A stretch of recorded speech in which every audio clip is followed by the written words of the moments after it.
नमस्कार दोस्तों, एक बार फिर से स्वागत है आपके अपने चैनल इंडिया क्राइम एक्सप्रेस में। जी हाँ, इस समय हम लोग जनपद गोरखपुर के नाहरपुर के काली मंदिर के प्रांगण में उपस्थित हैं, जहां पे कल कलश यात्रा के बाद श्री लक्ष्मी नारायण यज्ञ, श्रीमद् भागवत कथा और रासलीला का आयोजन शुरू हुआ है। आपको बताते चलें कि 8 दिवसीय ये पूरा कार्यक्रम है और 8 दिनों में रासलीला का आयोजन किया जाएगा और पंचकुंडीय महायज्ञ जो है वो हो रहा है। इस समय भी चालू है यज्ञ। कहाँ कहाँ से पुजारी आए हुए हैं और क्या पूरी रासलीला के कलाकार हैं, उनसे भी बातचीत करेंगे और पूरी जानकारी लेंगे कि किस यहाँ पे जो आयोजन हो रहा है इसमें क्या क्या किया जाएगा और क्या पूरी क्रम रहेगा, किस हिसाब से रासलीला होगा, कब भागवत कथा होगी, पूरा डिटेल आपको देते हैं। क्या नाम हुआ सर आपका? पंडित जगमोहन मिश्र। कहाँ से आए हैं आप? हम जो उत्तराखंड ऋषिकेश से आए हैं। ऋषिकेश से आए हुए हैं। क्या पूरा आयोजन यहाँ पे होने वाला है? देखिए, प्रत्येक वर्ष की भांति इस वर्ष भी जो है नाहरपुर में जी और जी भगवान गोरखनाथ की नगरी में जी इस भव्य लक्ष्मीनारायण यज्ञ का और एवं श्रीमद् भागवत का आयोजन किया गया। जी इस वर्ष उद्देश्य ये रखा गया कि प्रत्येक ग्रामवासी, जी जिन जी ग्रामवासियों के सहयोग से ये कार्य किया जा रहा है जी और विश्व कल्याण के लिए यज्ञ किया जा रहा है। जी और कोरोना काल में कई लोगों ने अपनों को खो दिया, जी तो उनकी आत्मा की शांति के लिए भी इस यज्ञ का आयोजन किया जा रहा है। जी तो हम लोग उत्तराखंड से देवभूमि से यहाँ पर आए हैं जी जी और जन कल्याण के लिए इस कार्य को कर रहे हैं। और जी माँ काली से भी, भगवान गोरखनाथ से भी यही प्रार्थना करेंगे कि जिस कामना से इस पंच कुंडीय यज्ञ का आयोजन नाहरपुर के समस्त ग्रामवासियों तथा हमारे जो सभापति हैं, जी सहकारिता बैंक के सभापति माननीय श्री संत राज यादव जी के सानिध्य में यह कार्यक्रम यहाँ पर किया जा रहा है। तो सबका उद्देश्य यही है कि जन कल्याण करना और जितनी भी सेवा हो सके जन कल्याण के निमित्त वो इस यज्ञ के द्वारा की जा रही है। जी आपको बताते चले दर्शकों कि कल के डेट में पूर्व मेयर डॉक्टर सत्या पांडे दीदी भी मौके पे मौजूद रहीं, जो कलश यात्रा निकली वहाँ पे मौजूद रहीं और उन्होंने नारी शक्ति को बढ़ावा देने की भी बात कही। बाकी जानकारी आपसे लेते हैं। हाँ, क्या नाम आपका हुआ? हमारा नाम मनोज शास्त्री है। जी जी हम भी आप देवभूमि आप उत्तराखंड से आप भी हैं। देवभूमि हाँ से जी, ही आए हैं। बद्रीनाथ जी में हमारा मूल निवास है। जी बाकी हम देवभूमि में रहते हैं, ऋषिकेश में। जी हाँ जी। आपकी भूमिका यहाँ पे क्या होगी? हमारी भूमिका विगत सन 2019 में भी श्रीमद् भागवत जी का वाचन करना जी जी वही थी और इस बार भी प्रभु कृपा से हमको वही भूमिका मिली है। जी जी अभी आपने जिनसे वार्ता की, जी जी वो ये जो पंचकुंडीय लक्ष्मी नारायण महायज्ञ यहाँ पर आयोजित किया गया है, उसमें आचार्य के पद पर प्रतिष्ठित है। और जी इस जी कार्यक्रम का आयोजन सन 2019 में भी बड़े भव्य रूप से हुआ था।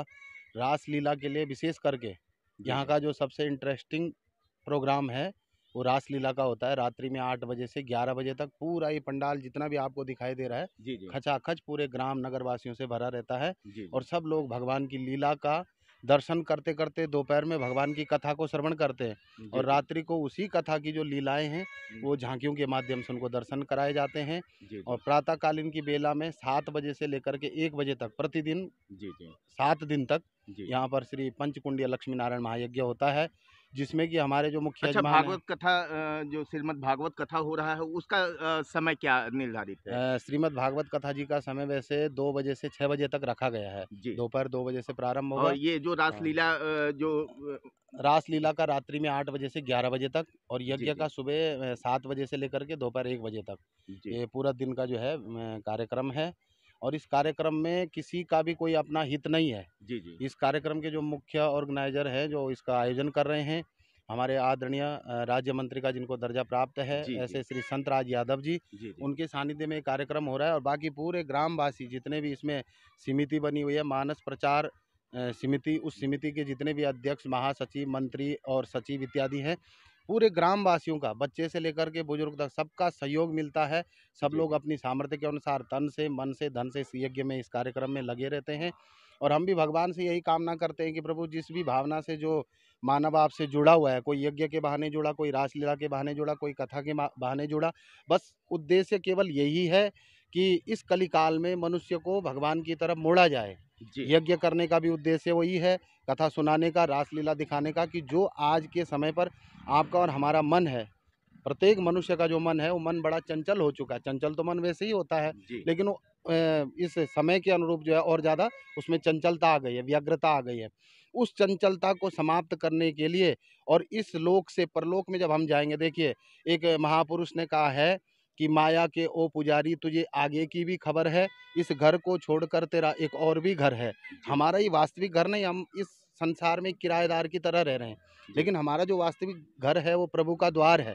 हम प्रभु के द्वार पर जाएँ तो वहाँ जाने से पहले हम कुछ ऐसा कर्म करें कि हम वहाँ जाकर के भगवान को जवाब दे सकें। जी नहीं तो आप सब जानते हैं, हम बच्चा-बच्चा जानता है जी कि भाई परोपकाराय पुण्याय पापाय परिपीडनम। संसार में आने के बाद सबसे बड़ा परोपकार ये है कि हम पुण्य कार्य में लगे रहें। जी परोपकार किसी न किसी प्रकार से करते रहें, पूजा के बहाने, पाठ के बहाने, यज्ञ के बहाने, कथा के बहाने, रासलीला के बहाने, किसी न किसी बहाने हम भगवान से जुड़े रहें।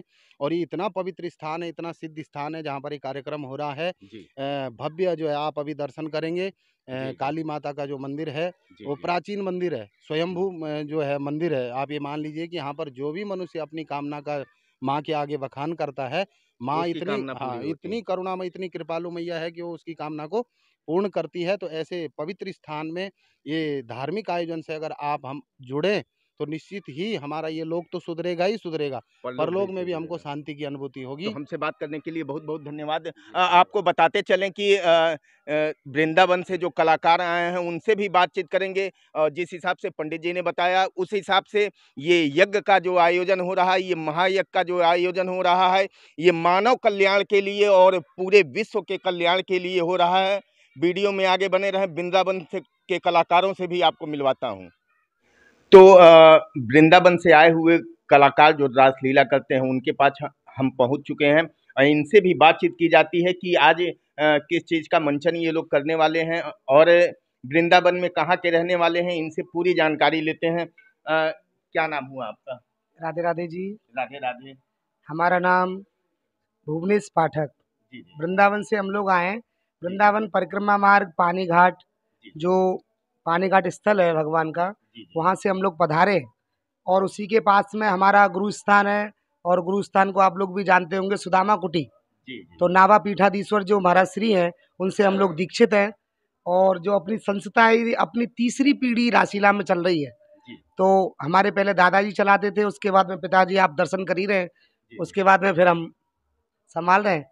जी तो आज की जो लीला है, कल पहला दिन था, जी जी तो कल हम लोगों ने कृष्ण जन्म का यहाँ दर्शन कराया। तो आधी लीला हो पाई थी, समय का अभाव था, जनता भी जाने लगी थी, हारे थके थे। तो आज के दिन आधी लीला दिखाई जाएगी। तो कल जो आधी लीला रह गई थी, भगवान का जो जन्म नहीं हो पाया था, सबसे पहले आज जन्म दिखाया जाएगा। उसके बाद में वसुदेव जी कन्हैया को मथुरा से गोकुल में पहुंचाएंगे। और गोकुल में जब नंद बाबा को मालूम पड़ेगी कि हमारे यहाँ लड़का का जन्म हो चुका है, नंद के यहाँ तो ना तो लाला हुआ, ना ही लाली हुई, ना छोरा हुआ, ना ही छोरी हुई, नंद के यहाँ पे तो आनंद हुआ। नंद के आनंद भयो जय कन्हैया लाल की। जब नंद बाबा को मालूम पड़ा कि हमारे यहाँ तो आनंद का महोत्सव है, अब तो धूमधाम मची, तो सारे ब्रजवासी आज महोत्सव मनाएंगे, नंद महोत्सव। बड़ी बधाई गाएंगे, बधाई लेकर के आएंगे, बधाई लेकर के जाएंगे। तो ये लीला का आदि आदि दर्शन कराया जाएगा। उसके बाद में पूतना वध, कंस को जब मालूम पड़ेगा कि मेरा जो दुश्मन है उसने जन्म ब्रजमंडल में ले लिया है, तो कैसे पता लगाया जाए, तो किसी वीरांगना को भेजा जाए। तो अपनी बहन पूतना को ये कंस मथुरा से ब्रजमंडल में भेजेगा, तो भगवान श्री कृष्ण पूतना का भी उद्धार करेंगे। ये लीला का दर्शन आज कराना है। आज कराना है जी। तो ऐसे कलाकारों से आपको मिलवाया हूँ। वृंदावन यानी जहाँ पे कण कण में राधा और कृष्ण का वास होता है, ऐसे वृंदावन से लोग आके यहाँ पे रासलीला का मंचन करेंगे और आज रात्रि में ये कार्यक्रम होगा। आगे के समाचार के लिए बने रहें वीडियो में हमारे साथ और देखते रहें इंडिया क्राइम एक्सप्रेस।